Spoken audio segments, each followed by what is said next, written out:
এখন থেকে জোলাইবাড়ি ও বিলোনিয়া স্টেশনীয় থাকবে শিয়ালদহ সাবরুম শিয়ালদহ কাঞ্চনজঙ্ঘা এক্সপ্রেস।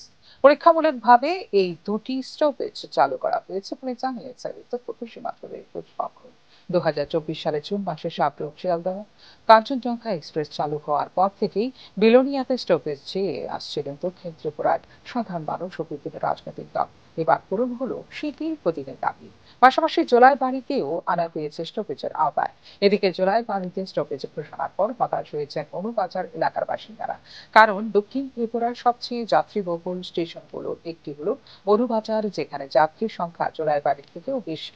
বর্তমানে সাবরুম, বিলোনিয়া ও জোলাইবাড়ির তুলনায় গুরুত্বপূর্ণ ট্রান্সপোর্ট হাব হিসেবে পরিচিত মনুবাজার। প্রেক্ষিতে মনুবাজার স্টেশনেও কাঞ্চনজঙ্ঘা এক্সপ্রেসের স্টপেজে দাবি করেছেন স্থানীয়রা, যাতে উপকৃত হতে পারে সব স্তরের যাত্রীরা। দক্ষিণ ত্রিপুরাবাসী দীর্ঘদিনের দাবি আংশিক পূরণ করেছে এই সিদ্ধান্ত।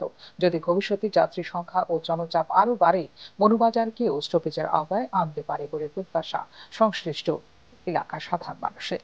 এই সিদ্ধান্ত পরীক্ষামূলক, অর্থাৎ স্টপেজটির ভবিষ্যৎ স্থায়ী হবে কিনা তা নির্ভর করছে পর্যবেক্ষণের উপর। 14 আগস্ট থেকে পরীক্ষামূলকভাবে শুরু হবে স্টপেজ।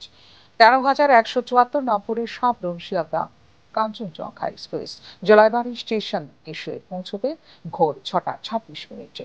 2 মিনিট পর, অর্থাৎ 6টা 28 মিনিটে বিলোনিয়ার উদ্দেশ্যে রওনা হবে ট্রেনটি।